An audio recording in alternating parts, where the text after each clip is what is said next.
नमस्कार दोस्तों, आपका इस वीडियो में स्वागत है। आज मैं आपको पुत्रदा एकादशी की व्रत कथा सुनाने जा रही हूँ। कथा इस प्रकार से है।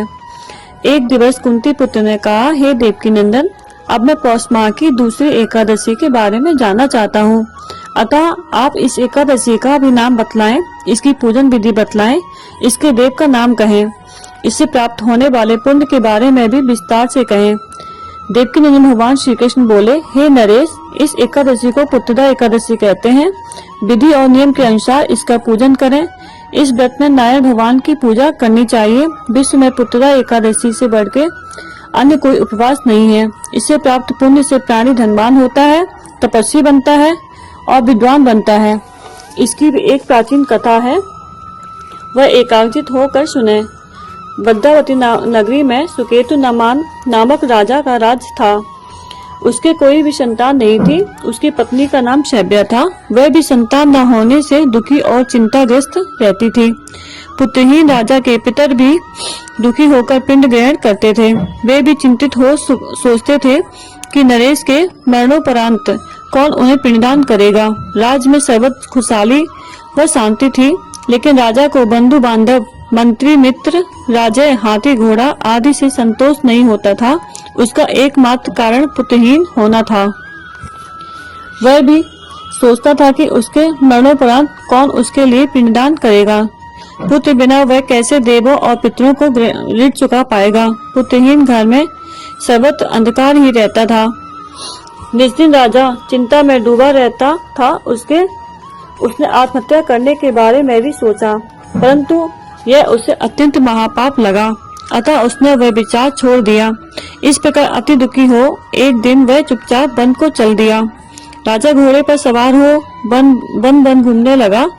वहां उसने अनेक प्रकार के वृक्ष देखे, पक्षियों और पशुओं को देखा। सुअर, सर्प, बंदर, बाघ, मृग, सिंह आदि को विचरते हुए देखा। हाथी और हथनी और उसके बच्चों को घूमते देखा। सियार, कर्कश वाणी में बोल रहे थे, कहीं मोर बोल रहे थे, कहीं और पक्षी बोल रहे थे। वन के दृश्यों का अवलोकन करते हुए उसे दोपहर हो गई। अब राजा भूख प्यास से बेचैन हो सोचने लगा कि उसने अनेक प्रकार के पुण्य किए हैं, परंतु फिर भी वह दुखी है। प्यास से बेचैन वह जंगल में आगे चल दिया। कुछ ही दूर चलने पर उसे एक सरोवर दिखलाई पड़ा।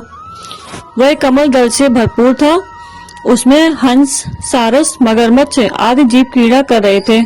सरोवर के चारों ओर आश्रम में बने थे। तभी राजा के शरीर का दायां अंग फड़कने लगा। राजा ने घोड़े से उतरकर सरोवर के किनारे बैठे हुए ऋषियों का चरण स्पर्श कर प्रणाम किया और उनके करीब ही बैठ गया। वहां बैठे ऋषि राज ने कहा, हे नरेश, मैं अति प्रसन्न हूँ। तुम्हारे यहाँ आने का क्या प्रयोजन है, वह हमें बतलाएं। इस पर राजा ने पूछा, हे मुनीश्वरों, आप कौन हैं और किस लिए यहाँ पधारे हैं? तो ऋषिराज बोले, हे राजन, आज पुत्र की इच्छा करने वाले को उत्तम संतान देने वाली पुत्रदा एकादशी है। हम लोग विश्वदेव और इस सरोवर पर स्नान करने आए हैं। इस पर राजा ने ऋषिराज को सारा हाल बतलाकर कहा, हे ऋषिराज, पुत्र न होने से मैं अत्यंत दुखी हूँ।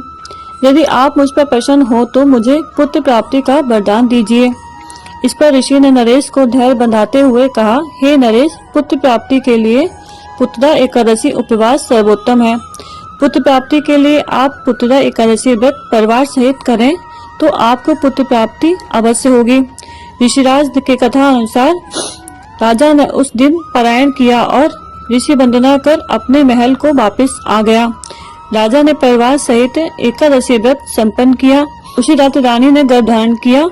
यथा समय रानी ने एक पुत्र रत्न को जन्म दिया तो समस्त राज्य में प्रसन्नता छा गई। वह राजकुमार समयानुसार बड़ा हुआ और अत्यंत बलवान, धनवान, वीर, गंभीर तथा यशस्वी प्रजापालक राजा बना। श्री कृष्ण भगवान ने कहा, हे नरेश, पुत्र प्राप्ति के लिए इस पुत्रदा एकादशी का उपवास अवश्य करना चाहिए।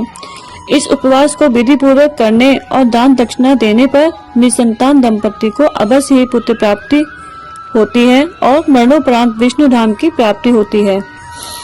बोलो जय श्री कृष्ण भगवान की जय हो। जय हो लक्ष्मी नारायण की जय।